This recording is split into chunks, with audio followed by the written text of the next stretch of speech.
The first thing you notice isn't the explosion, it's the silence. A profound, bottomless quiet that swallows the background hum of civilization whole. One moment the refrigerator is humming its endless, monotonous E-flat. The air conditioner is breathing its cool, mechanical sigh. The next, nothing. A silence so absolute it has a weight. It presses on your eardrums. You stand up. The lights are out. You check your phone. The screen's a dead black mirror reflecting a face that is just beginning to understand. No signal bar. The Wi-Fi icon is gone. You try to load a web page. The request times out. Forever. This is it. The end of the world as you know it. And you think you're ready. You have your bug-out bag. You have your cases of freeze-dried stroganoff. And you have your precious little box of radios you bought on sale last year. You've read all the blogs. You have a laminated card with all the important frequencies. You think you're going to be the new node of information in a shattered world. What a quaint and catastrophically stupid delusion. You probably imagine yourself on day 5, sitting in your darkened living room, the hero of your own little post-apocalyptic movie. You pull out that shiny Baofeng UV5R, the Swiss Army knife of clueless preppers. You've got the extended battery, the whip antenna, the whole 9 yards.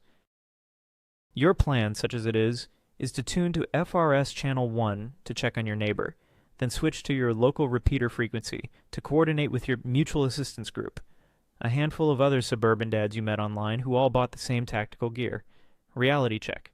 Your plan is a joke, and the punchline is your own slow, lonely demise. You think you're going to coordinate a defense? You think you're going to share information? You're going to be lucky if you can hear the man 2 houses down crying for help before your battery dies. In a crisis, radios provide a lifeline, enabling you to receive important updates, but only if you know what you are actually doing. Bestham Radio, besthamradio.com, our radio survivalists and preppers. Let's talk microphysics for a moment, because your grand strategy is about to collide with some elementary principles you conveniently ignored.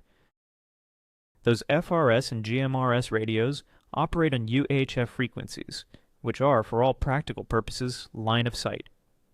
That signal doesn't magically curve around the curvature of the Earth or punch through dense buildings.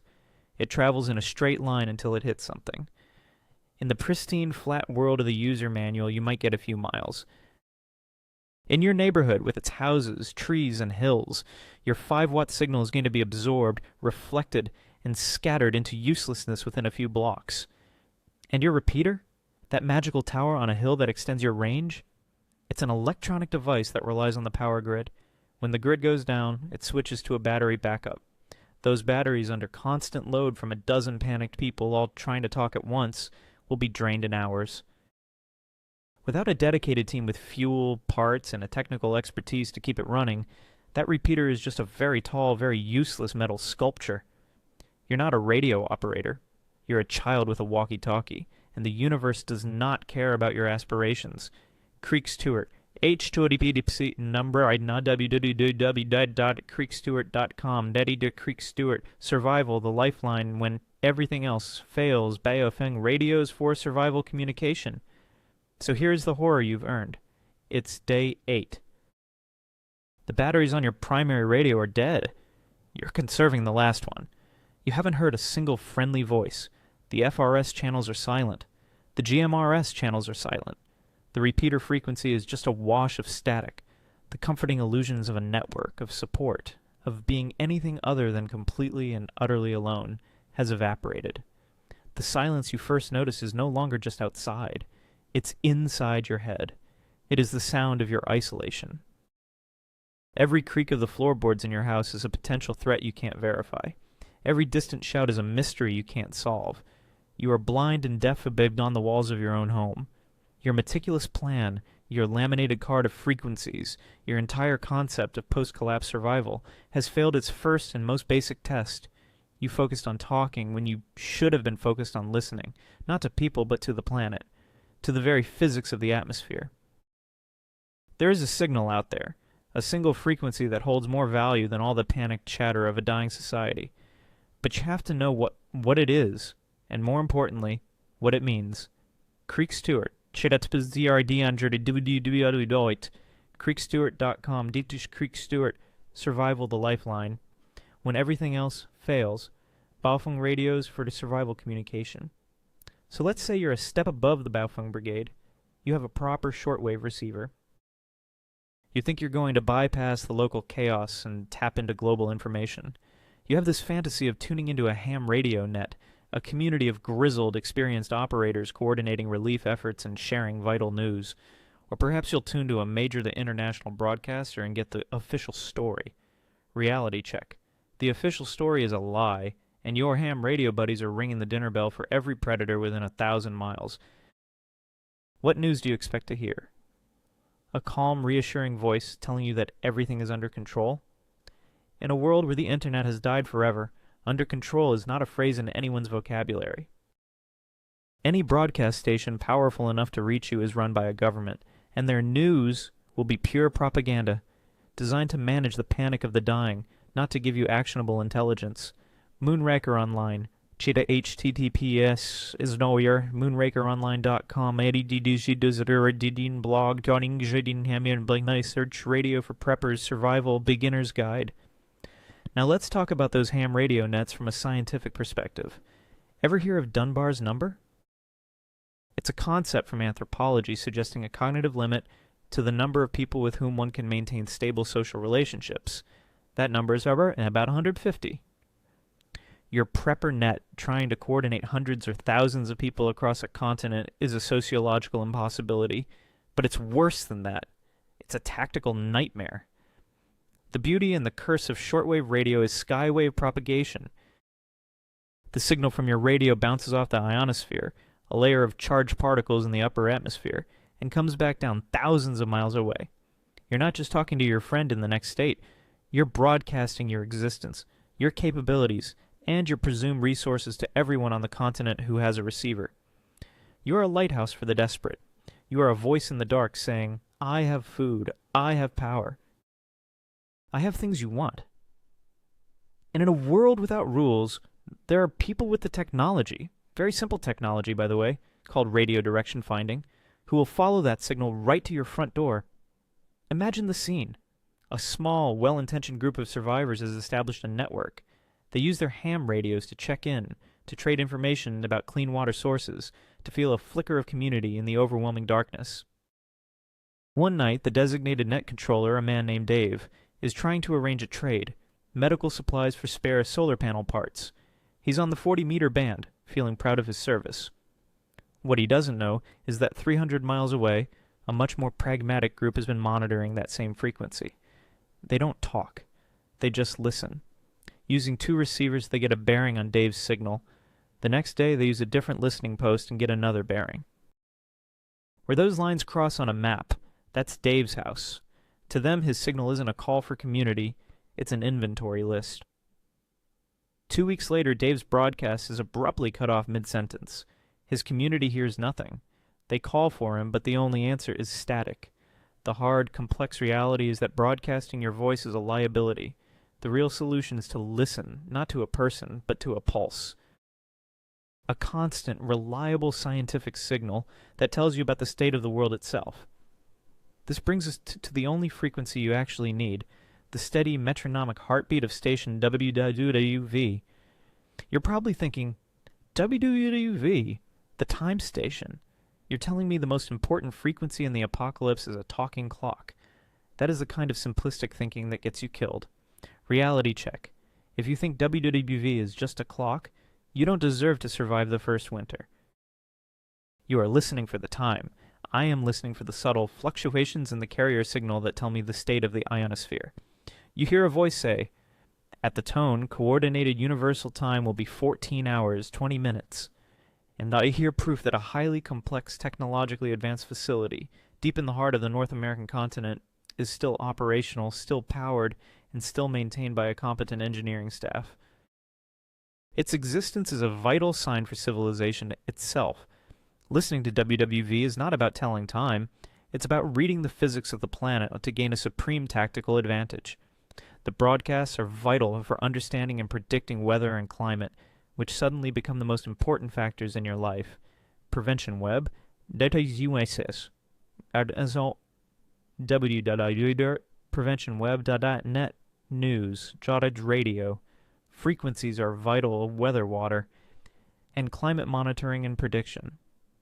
Let's dive into the real science.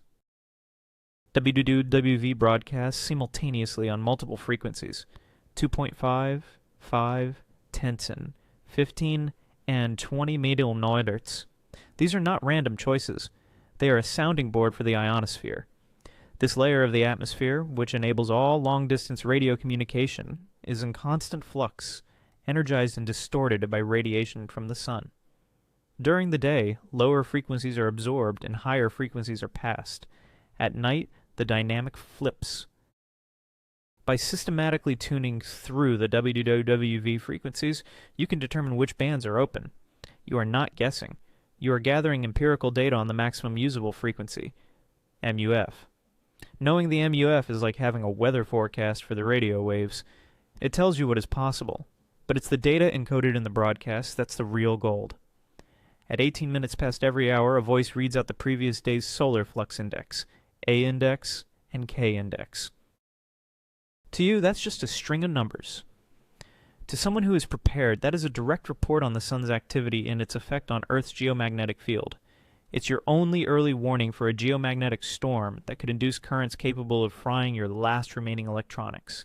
Now for the horror of ignorance, imagine two survivors, a father and his daughter. The father's trying to reach his brother 1,500 miles away. He has a powerful shortwave radio and knows his brother is listening on an agreed-upon frequency. He spends every evening, night after night, calling out, sending his voice into the static. He hears nothing back. He tries for weeks. His voice gets more desperate. The silence on the other end is absolute. He finally collapses in despair, convinced his brother is dead, that they are the last ones left. He gives up. The horror is this: his brother was alive the whole time, listening. But the father was broadcasting on the 20-meter band at night during a period of low solar activity. The physics of the ionosphere at that moment made communication on that frequency impossible. The signal was going straight up into space. If he had just spent 10 minutes listening to WWV, he would have known the 20-meter band was dead, but that the 80-meter band was wide open. His ignorance didn't just lead to a failed call, it led to a failure of hope, the most critical resource of all. The ultimate solution isn't just to have a radio, it is to have the scientific literacy to use it. You must monitor WWWV not for the time, but for the data. You log the solar flux. You chart which frequencies are strong at what times. You use this to build a model of the radio environment. This tells you when to listen, and if you must transmit, when and how. And most importantly, that steady rhythmic tick of the WDWV clock is your canary in the coal mine. The day you tune to 2.5, 5, 10, 15, and 20 Inderos mineral ends and hear nothing. That is the day you know the last bastion of complex order has fallen. The silence of that one specific station is the most terrifying broadcast of all. It is the true sound of the end of the world. Let's move to the next catastrophic error in your mental model. You've accepted that you need radios. You've bought a pack of those bubble pack walkie-talkies from a sporting goods store for your family.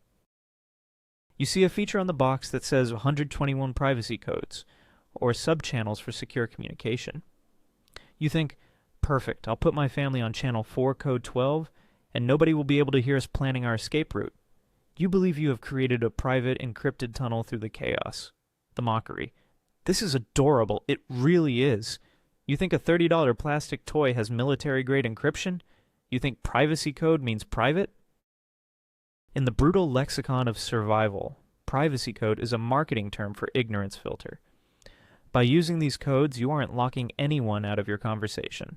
You're simply locking yourself into a padded room where you can't hear the wolves howling outside. You are voluntarily deafening yourself to the threats around you while screaming your location into anyone with an IQ higher than room temperature. The science. Let's break down the physics of CTCSS, continuous tone-coded squelch system, and DCS, digital coded squelch. That is what those privacy codes actually are.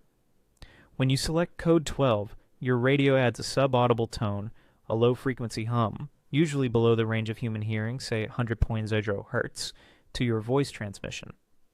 The receiving radio is set to listen for that specific hum. If it hears the hum, it unmutes the speaker and lets the audio through. If it doesn't hear the hum, It stays silent. Do you understand what that means? It is a filter for your ears, not a scrambler for the airwaves. Your voice is still being broadcast in clear, unencrypted analog FM modulation on the main frequency. Anyone, literally anyone, who has their radio set to monitor, which turns off the filter, or who has a radio without these codes enabled, hears everything you say perfectly clearly. You are standing in a crowded stadium shouting through a megaphone, but you've put earplugs in your own ears so you can only hear your friends. You think you're whispering in a library. In reality, you are broadcasting your supply inventory to the armed gang 3 blocks away who are scanning the open channels. The horror imagine. It's day 14. Resources are scarce. Desperation has set in. You are using your private channel to coordinate a scavenging run with your son. Dad, I found a garage with gas cans, he says on channel 4 code 12. You reply, good job, stay there, I'm coming with the truck. You feel safe. You hear no static, no interference, no other voices. Silence feels like security. Meanwhile, a mile away, a group of raiders is sitting around a campfire with a simple Uniden scanner, or even a cheap Baofeng set to scan mode with no tones enabled. They don't hear the silence you hear. They hear everything. Garage with gas cans. Coming with the truck. They don't need to break a code. They don't need a hacker. They just needed to not be gullible enough to believe the text on a blister pack. They look at a map. They know where the garages are. They get there 5 minutes before you do. When you pull up, you aren't met with your son and gas cans. You are met with the muzzle flash of a rifle you never saw coming, directed by intelligence you freely provided. The solution. The only true privacy is silence. But since you must communicate, you need to understand the difference between obscurity and security. If you have the budget and the technical skill, you move to digital radios with AES 256 encryption, real mathematical scrambling that turns your voice into digital noise without the key. But let's be real, you probably don't have those. And if you do, you probably didn't manage the keys correctly. So, the low-tech solution? Brevity codes and one-time pads. Never say gas, say item alpha. Never say garage, say location 3. But even that is dangerous because traffic analysis, the mere volume of transmission, tells an enemy something is happening. The ultimate solution is the burst transmission concept. You write down your message, you condense it, you transmit for 3 seconds only, then you move. You never transmit from your base. You treat every press of the PTT, push-to-talk button, as if you are firing a flare gun into the night sky, because electromagnetically, that is exactly what you are doing. Transition to next phase. Now that we've shattered your faith in your equipment's privacy, let's look at your next illusion, the belief that you will be able to listen to the police and emergency services to stay one step ahead of the chaos. You think you'll just turn on your scanner and listen to the dispatchers send units to the riot zones so you can go the other way. The Delusion, Part 3. You picture yourself like Batman in his cave, surrounded by screens, listening to the police frequency. Attention all units looting in Sector 7. You nod sagely and mark your map.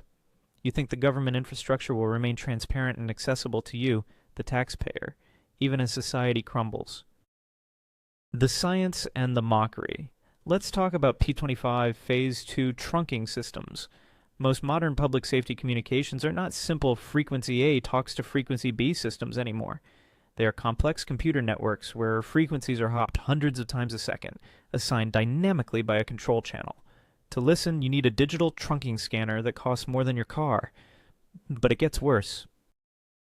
In a real SHT as if when shit hits the fan scenario, do you know what the first thing the comms commander does? They flip the switch to encrypted. It's a standard protocol for tactical operations. Even if you have that $600 scanner, all you will hear is digital garble. Or worse, silence. The police aren't going to broadcast their vulnerabilities to the mob. They will go dark. The horror, Part 3. You're relying on that scanner for your situational awareness. You hear silence on the police bands. You interpret this as everything is calm. You think, the police aren't saying anything, so the riots must have died down. You pack your bag and head out. The reality? The police are in the middle of a full-scale firefight 2 streets over, coordinating on an encrypted tactical channel you can't hear. You walk right into a kill zone because you mistook lack of data for safety. You relied on a system designed to exclude you. The solution, Part 3, stop trying to listen to the people who are hiding from you. Start listening to the people who can't hide. Monitor the unencrypted frequencies of the infrastructure that is too old or too unimportant to upgrade. Business bands, MERS Didot. The truck drivers, the warehouse workers, the hotel security staff. They don't have encryption. When the hotel security guard screams that the lobby is being breached, you know the riot is moving downtown. Marine VHF, if coastal. Boat captains are chatty and possess grand views of the coastline. They will report fires and troop movements long before CNN does. Amateur radio 2-meter simplex, 146 25 28 now. This is where the other panicked civilians are. They are your sensor network. They are the ones screaming. They are burning the houses on Main Street.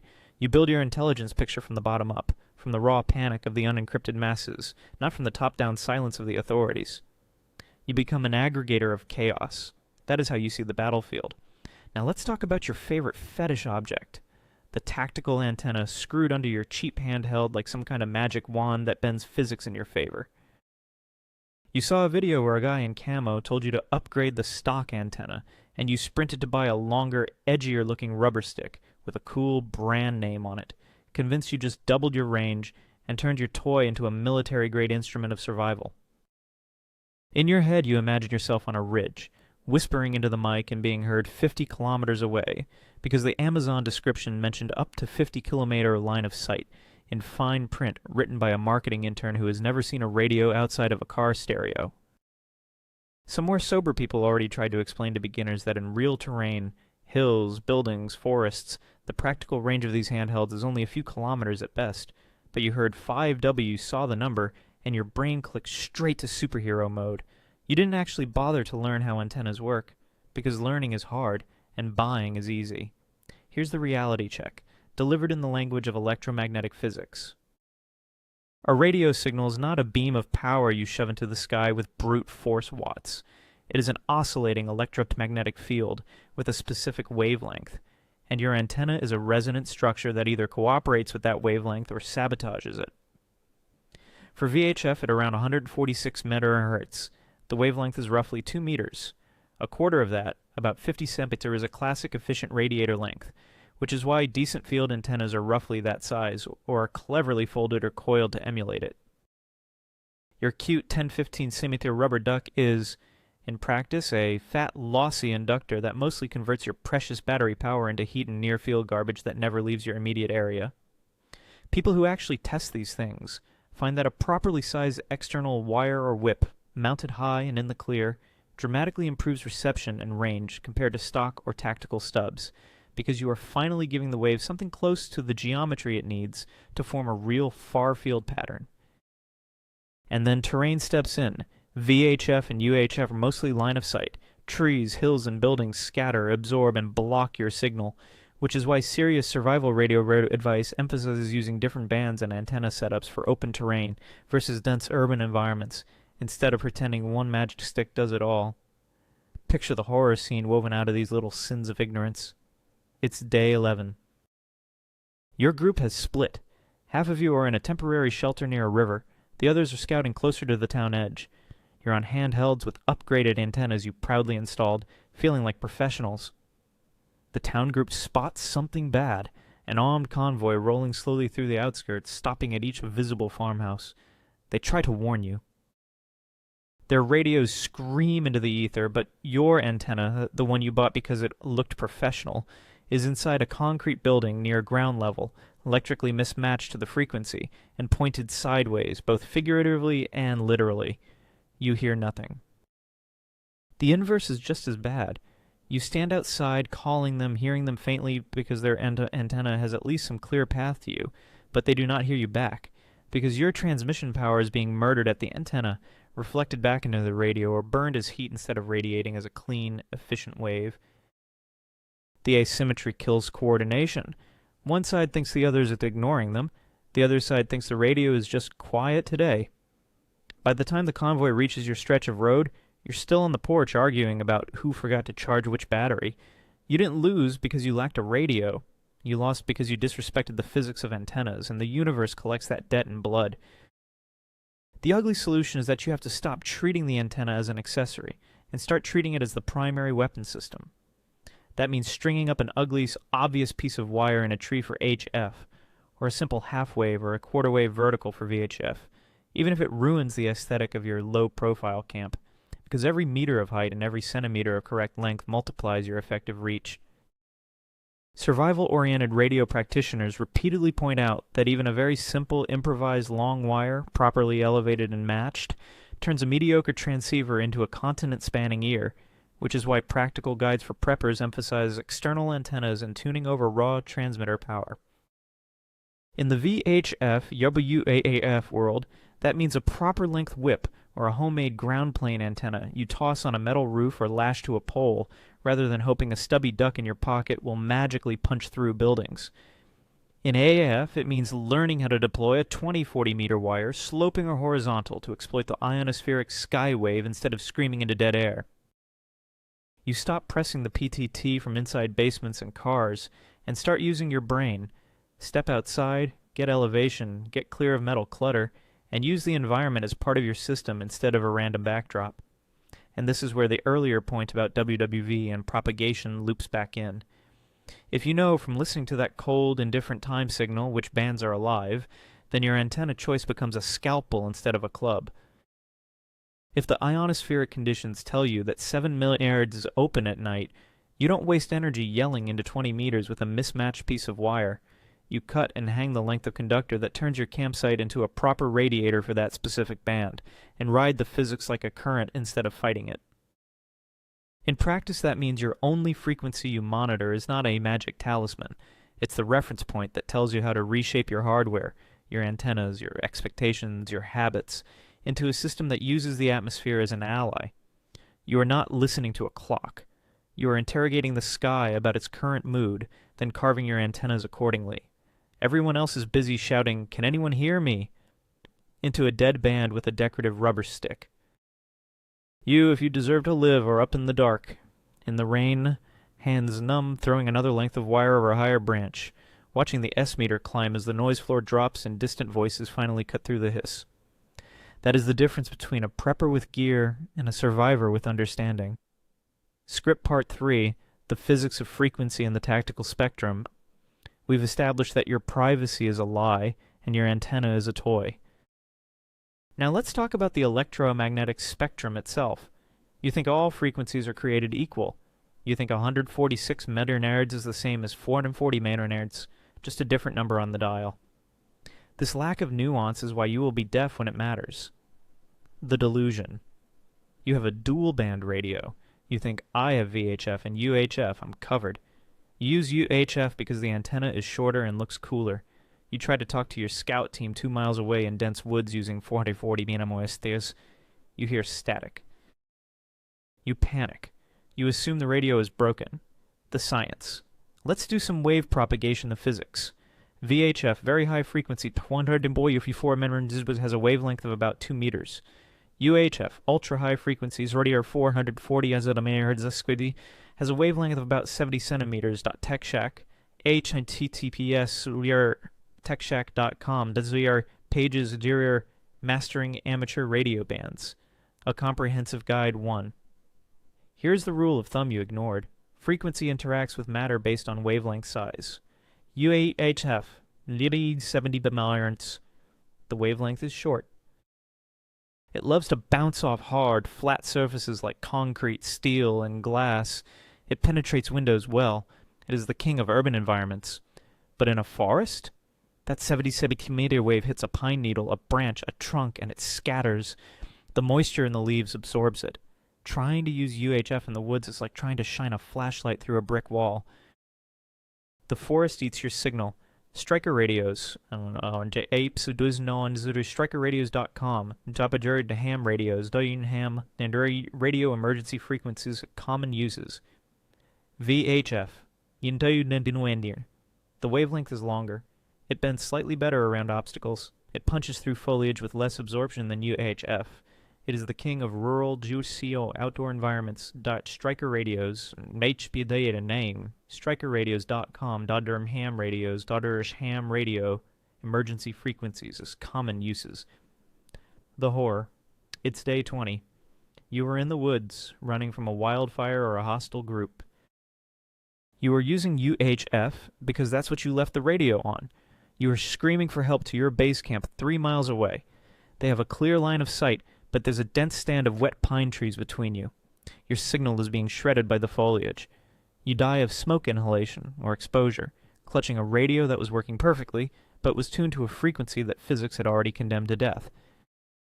Meanwhile, if you had simply pressed the band button to switch to VHF, your signal would have diffracted around the trees and reached camp loud and clear. Ignorance of wavelength properties is a death sentence. The solution: urban indoors. Use UHF. GMRS. It bounces down hallways and penetrates drywall. Rural shore forest. Use VHF. It survives the trees. The line of sight lie. You think a line of sight means, if I can see it, I can talk to it. Wrong. Visual horizon is about 3 miles for a person standing on flat ground. Radio horizon is slightly further, maybe 4 miles, because radio waves bend slightly. But you are forgetting the Fresnel zone. This is a football-shaped area of space between your antenna and the receiver's antenna. If this zone is cluttered, even if you can technically see the other person through a gap in the trees, your signal is degraded. Physics demands not just a line, but a volume of clear space. If you don't have that, you don't have a signal, you have noise. Now let's escalate. You've mastered the handhelds. You haven't, but let's pretend.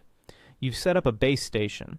You have a high-frequency HF transceiver that cost you $2,000. You've read that HF is the king of distance. You fantasize about sitting in your bunker, broadcasting your manifesto to the world, coordinating with other resistance cells in the next state. The delusion.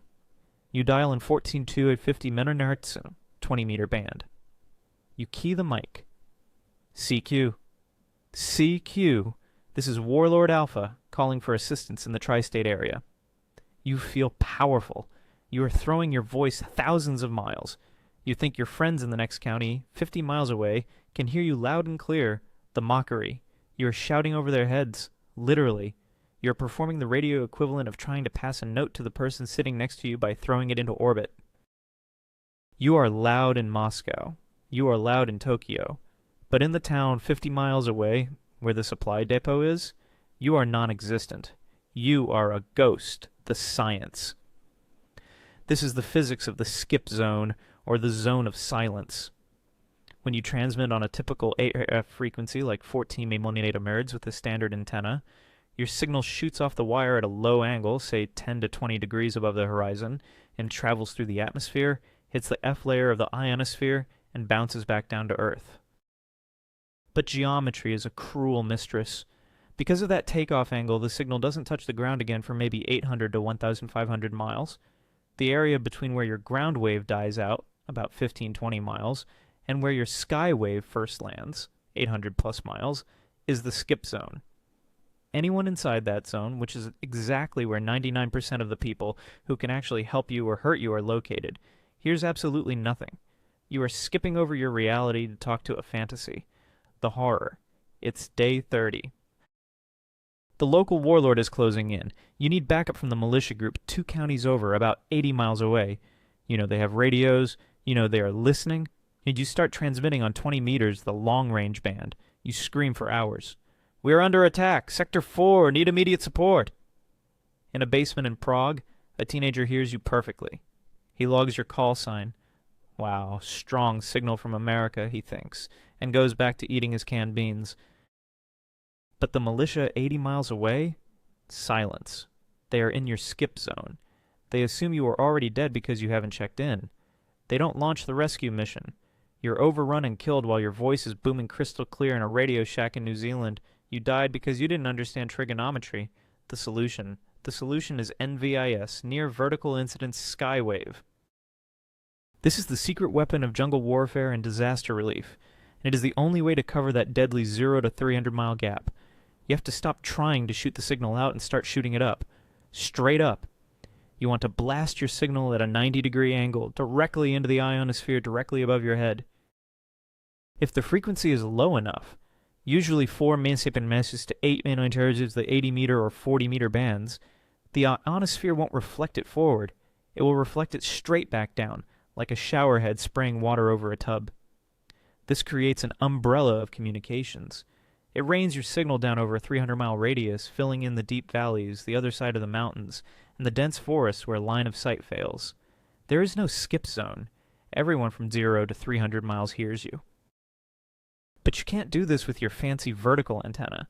Vertical antennas suppress high-angle radiation. To do NVIS, you need a low horizontal dipole wire. And I mean low. 10 to 15 feet off the ground. Yes, the manuals tell you higher is better. For DX, long distance, yes. For survival, no. You want that wire low so the ground reflection pushes the signal straight up. You need to build a cloud burner. While the clueless preppers are trying to talk to Europe, you are building a localized, inescapable dome of communication over your region. You are the spider in the center of the web, and they are just shouting at the moon. You've got your NVIS antenna. You've got your band plan. You feel like a communications god, but you've forgotten the fuel that powers the engine. You're obsessing over the car while the gas tank is leaking. You think electricity is something you can just harvest like berries from a bush. The delusion. I have a solar panel, you declare. I have a 20-watt fold-out panel I bought on Amazon and a USB power bank. I am energy independent. You picture yourself unfolding this little panel on a rock, plugging in your radio and basking in free, limitless energy from the sun. The mockery. Oh, you sweet summer child. You think the sun is your friend? The sun is an unreliable, intermittent nuclear reactor that hates your cheap electronics. That 20-watt panel? That's the rating under standard test conditions. A laboratory setting with 1,000 watts per square meter of light at 25 degrees Celsius. In the real world, it's cloudy, it's winter, the sun is at a low angle, there is dust on the panel. You're getting 3 watts, maybe 5. Your radio draws 1.5 amps on transmit. Your panel's providing 0.3 amps. Do the math. You are bleeding power every time you key the mic. You're essentially trying to fill a swimming pool with a thimble, while a hole in the bottom drains it with a fire hose. The science. Let's talk about Puchert's law and internal resistance. You're probably using lead acid or cheap lithium-ion batteries. When you transmit, you pull a high current surge. Batteries hate surges. If you pull current too fast, the effective capacity of the battery drops. A 10 amp hour battery might only give you 6 amp hours if you drain it quickly. And then there's the false peak of solar charging. Your cheap charge controller sees the voltage spike when the sun comes out and thinks the battery is full. It cuts off the charge, but the battery is only surface charged. The moment you put a load on it, the voltage collapses. You are operating on ghost power. The horror. It's day 45. Deep winter. The sky has been gray for a week. Your little solar panel is useless. Your primary battery is dead. You switch to your backup, a stash of alkaline AA batteries you saved for emergencies. You put them in the battery case. You turn on the radio. It lights up. You are saved. You press the PTT button to answer a distress call. The screen flickers and dies. Why? Because alkaline batteries have high internal resistance. They can run a flashlight for hours, but the moment you demand the 1.5 amps needed for a radio transmission, the voltage sags instantly below the cutoff threshold. The radio reboots. You try again. Reboot. You can hear people, but you cannot speak. You're gagged by chemistry. You watch the last bar of power to fade on the screen, realizing that your energy independence was a marketing lie. The solution. Overkill is underrated. You don't need a 20-watt panel. You need a 100-watt rigid panel minimum.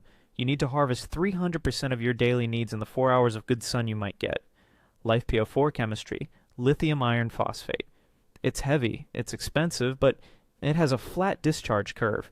It gives you 12.8 volts until it dies. It doesn't care about surges. It doesn't explode like Leon. It is the only battery for the apocalypse. The QRP discipline. Stop transmitting at 50 watts. Turn your power down. Learn to communicate with 5 watts. Every watt you save is an hour of life. Monitor voltage, not bars.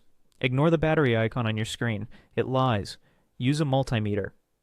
Know the precise voltage of your system. 12.0 V on a lead-acid battery means it's basically empty. 50%? If you don't know that, you are killing your battery every time you use it. Now that we've secured your power, hopefully, let's talk about what you are sending. You are obsessed with voice. You want to hear a human being. You want to talk. This emotional need is a tactical failure. Voice is the most inefficient, power-hungry, and insecure mode of communication in existence. The delusion. You want to have a conversation. Over and out. Roger that. You think you're in a movie. You spend 5 minutes describing a map coordinate. Okay, go past the red barn, then turn left at the big oak tree. The mockery. While you're waxing poetic about barns and trees, your signal is fading. The static is eating your words. The other guy hears, go past the static and turn. Static or tree. He asks you to repeat. You repeat. You use up double the battery. You stay on the air twice as long, giving the direction finders a perfect fix on your location. You are loud, dumb, and slow. The Science Enter JS8 call in the digital modes. This is where the true survivors live. Voice requires a high signal-to-noise ratio, SNR. You need a strong signal to be understood. Digital modes like JS8 call or even humble CW, Morse code, can decode signals that are buried in the noise. A computer or a trained ear can pull a message out of static that sounds like pure silence to the human ear. Furthermore, digital text is precise. You don't describe a location. You send a GPS string. It takes 2 seconds. It is error-free. It is compressed. The horror. It's day 60. You're trying to guide a medical team to your location. Your friend is bleeding out. The storm is raging. The radio band is noisy. You scream the coordinates into the mic. 3, 4.5. The static crashes. They miss a number. They ask for a repeat. You scream it again. They write it down wrong. They go down the wrong hill. Your friend dies because an S sounded like an F in the static. The solution. If you had a tablet connected to your radio running JS8 call, you would have typed the message. You would have hit send. The computer would have turned that text into a series of musical tones. The receiving computer would have decoded it perfectly, even if the signal was so weak human ears couldn't hear it. The message appears on their screen. Medevac rec in GPS, 34.567, 88.1123. Severe bleeding. No ambiguity, no repetition. Minimum battery usage, maximum stealth. Stop talking, start typing. The future of survival is not a voice in the dark. It is a line of text on a glowing screen. The final lesson. For now, we have covered the physics of silence, the lie of privacy, the geometry of antennas, the chemistry of batteries, and the efficiency of digital code. But the most important lesson is this. The radio is not a magic box. It is a scientific instrument. It demands respect. It demands knowledge. It demands that you stop buying solutions and start learning physics. The internet is gone. The easy answers are gone. All that is left is the electromagnetic spectrum and your ability to manipulate it. Tune in, listen, survive, or don't. The ionosphere doesn't care. End of transmission. You are feeling confident now. You have your NVIS antenna, your battery bank, your digital modes. You think you are a ghost. You send your messages, feeling slick and secretive, but you are making a fatal assumption. You assume that just because you can't see the enemy can't see you. The delusion. I'll keep my transmission short, you say. I'll use a pseudonym. Nobody knows I'm here. You think radio anonymity works like internet anonymity. You think your location is private unless you say it out loud. The mockery. This is the thinking of a child playing hide-and-seek who covers their eyes and thinks they are invisible. In the radio spectrum, you are not a ghost. You are a flare. Every time you press that PTT button, you are igniting a massive electromagnetic beacon that radiates from your location at the speed of light. You don't need to say your address. Your signal is your address. The science. Let's talk about TDOA, time difference of arrival, and Doppler shift. Serious adversaries, and even smart raider groups with stolen commercial gear, Use radio direction finding, RDF. They have 3 receivers spread out over a few miles. When your signal hits receiver A, then receiver B, then receiver C, there's a microscopic time delay between each hit. Simple trigonometry calculates your exact grid coordinate instantly. And for the lone wolves, a simple fox hunting loop antenna can tell a user the bearing of your signal. One guy gets a bearing from the north, another gets a bearing from the east. Where those 2 lines cross on the map, that is where you are sleeping. And don't forget RF fingerprinting. Every radio transmitter has a unique turn-on transient signature, like a fingerprint. Even if you change your call sign, even if you change your voice, the physics of your oscillator identifies you as the same target. The horror. It's day 75. You are smart. You never say your location. You only transmit for 10 seconds at a time, but you transmit every day at 6 Cadiz p.m. A group of bandits has been plotting the bearings of a mystery signal for a week. They don't know who you are, and they don't care. They just see a persistent signal source in grid square 44. They assume where there is a radio, there is food. You're sitting down to dinner, feeling secure. You hear a twig snap. You realize too late that while you were broadcasting to the world, you were guiding the sharks right to your boat. The breach charge on your front door is the last thing you hear. The solution displacement never ever transmit from your base. Run a long feed line, coax, so the antenna is 100 meters away from your bunker. Or better yet, hike to a transmission hill 2 miles away, send your traffic, and then leave immediately. Directional antennas. Use a Yagi beam antenna. Point it away from the threat and towards your friend. This focuses your energy in a narrow beam, reducing the chance of being heard by listeners on your flanks or rear. Power discipline. Use the absolute minimum power needed. If 1 watt works, do not use 5 watts. 5 watts makes you a bigger target. Now let's address the boogeyman, the EMP, electromagnetic pulse, or the CME, coronal mass ejection. The event that fries the grid instantly. You think you were ready because you watched a YouTube video. The delusion? I wrap my spare radio in aluminum foil, you say proudly. I put it inside my microwave ammo can garbage bin. It's safe. You treat EMP protection like leftovers you're saving for later. The mockery. Your microwave is designed to keep 2.4 GHz waves in to cook your burrito. It is not designed to keep a high field strength broadband E1 pulse out. The mesh on the door has holes. To a high frequency gamma ray induced spike, those holes look like open barn doors. And your ammo can. Unless you sanded the paint off the rim to create a perfect conductive seal, the lid is electrically insulated from the box. It's not a shield. It's just a metal bucket. The science. An EMP isn't just radio waves. It's a complex event with 3 components, E1, E2, and E3. E1, the fast spike. Nanoseconds, high voltage. This punches through semiconductors. It induces thousands of volts on tracks of circuit boards that are only millimeters long. This is what kills your laptop and your fancy modern radio. Skin depth and attenuation. To stop this, you need a continuous conductive shield. Aluminum foil can work, but only if the seams are folded perfectly to create a cold weld electrical seal. A microscopic gap is a slot antenna that lets the energy in. Grounding. Some people think grounding a Faraday cage helps. For EMP, grounding can actually be a liability, turning your shield into an antenna if the ground line itself picks up the pulse. The cage needs to be a floating sealed universe. The horror. The flash happens. The power lines arc and go dead. You wait a few hours. You go to your Faraday cage, an old ammunition crate with the rubber gasket still intact. You open it smiling, expecting to be the only man with a working radio. You pull out the radio, you turn it on, nothing. Why? Because the rubber gasket insulated the lid from the can. The E1 pulse traveled along the outside of the can, found the gap, coupled into the interior, and fried the sensitive MOSFETs in your receiver. You are holding a brick. You survive the apocalypse, but your preparation failed because you didn't understand electrical conductivity.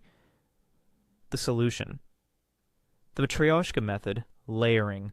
Wrap the radio in a static bag, ESD bag. Then wrap that in 3 layers of heavy-duty foil, folding the seams over.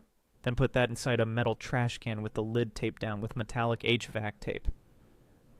Disconnect everything. An antenna plugged into a radio during an EMP is a lightning rod that funnels the death directly into the chip. Disconnect antennas, power cords, microphones. Isolate the unit completely. The trash can test. Put a Bluetooth speaker playing loud music inside your cage. Close it. If you can still hear it or connect to it with your phone, your cage leaks. If RF can get in, the EMP can get in. You have built the radios, you have tuned the antennas, you have hardened your gear against the pulse of a dying sun. You are sitting in your bunker, surrounded by the hum of cooling fans and the glow of amber screens. You are ready to talk to the world. The final delusion. You think the goal is to broadcast, to rebuild society, to be the voice of reason in the chaos, to play DJ to the apocalypse. The mockery. Nobody wants to hear your podcast, Survivor. Nobody cares about your political theories or your manifesto on why the world ended. In the silence of the aftermath, noise is aggression. If you broadcast, you are not a savior. You are spam. You are annoying the few professionals left who are trying to work, and you are attracting the predators who are looking for a meal. The science. The ultimate principle of survival communications is SIGINT, signal intelligence, versus COMINT, communications intelligence. COMINT is talking. It is low values, high risk. SIGINT is listening. It is high value, zero risk. Information flows to the silent observer. The one who talks gives away intelligence, location, status, morale, resources. The one who listens gathers it. The horror. It is day 365. 1 year since the silence fell. The Baofeng warlords are all dead, located and liquidated by triangulation. The solar optimists froze to death when their batteries failed. The voice heroes were raided weeks ago. You were the last one left, not because you were the strongest, not because you had the most guns, but because you were the quietest. You watched the spectrum waterfall on your screen like a hawk watching a field. You saw the spikes of others dying. You learned from their mistakes without ever keying your mic. The solution. The only frequency you truly need to monitor is reality itself. The radio is just a tool to confirm what you already suspect. So here's the final instruction. Listen for 99 hours for every 1 second you transmit. Trust the physics, not the marketing. Be the black hole in the spectrum. Absorb everything, emit nothing. You are no longer a prepper. You are a radio operator. And in the land of the deaf, the one-eared man is king. But in the land of the blind, the man who stays silent is the only one who lives to see the dawn.